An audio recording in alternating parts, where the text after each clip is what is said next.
قائد-ے-اعظم محمد علی جناح نے پاکستان کی آزادی حاصل کرنے کے لیے کئی قسم کی محنتیں کی، جن کی محنتوں میں مندرجہ ذیل شامل ہیں۔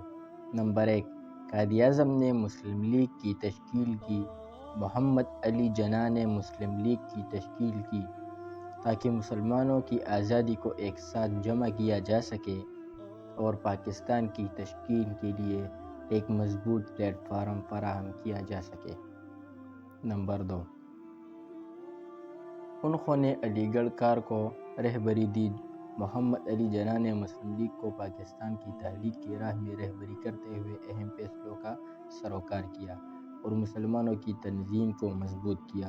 نمبر 3، وہ لندن میں بھارت کی سنگت کرتے رہے۔ قائد-ے-اعظم نے برطانوی حکومت کے ساتھ بھارت کی سنگت کرتے رہے اور مسلمانوں کے حقوق کی حفاظت کی کوشش کی۔ نمبر 4، قرارداد لندن کی توقیع۔ انہوں نے 1940 میں لندن میں قرارداد لندن کی توقیع کی، جس میں مسلمانوں کے لیے مخصوص حقوق کی تصدیق کی گئی اور پاکستان کی تشکیل کی منصوبہ بندی کی گئی۔ نمبر 5، قائد-ے-اعظم نے کراچی پلان کی تخلیق کی۔ انہوں نے پاکستان کی تشکیل کے بعد کراچی پلان کی تخلیق کی، جو کہ ملک کی تعمیر و ترقی کے لیے اہم تھا۔ یہ محنتی کوششیں قائد-ے-اعظم کی زندگی کے اہم حصے تھے، جو نے پاکستان کی تشکیل کے لیے محسوس عزم اور تصمیم کے ساتھ کام کیا۔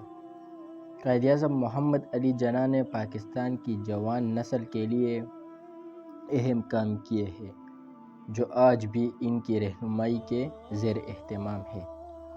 مندرجہ ذیل 10 کام ہیں جو قائد-ے-اعظم کے فکری وارثوں کے لیے اہم ہیں۔ نمبر 1، تعلیم کی ترویج۔ قائد-ے-اعظم کی پہلی ترجیح تعلیم کی بنیاد میں تھی۔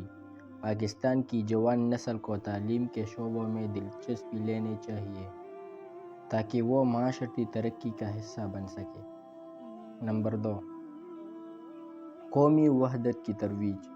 قائد-ے-اعظم کی حکومت ملک کی قومی وحدت کی ترویج کی بھرپور کوشش کرتی رہی۔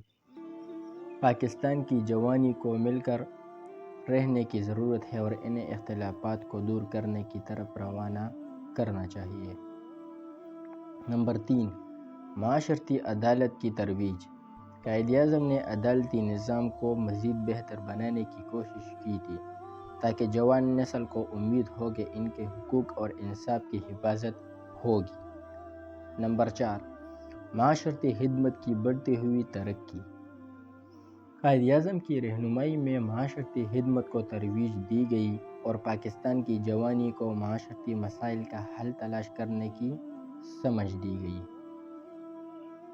نمبر 5، علم و فن کی ترقی۔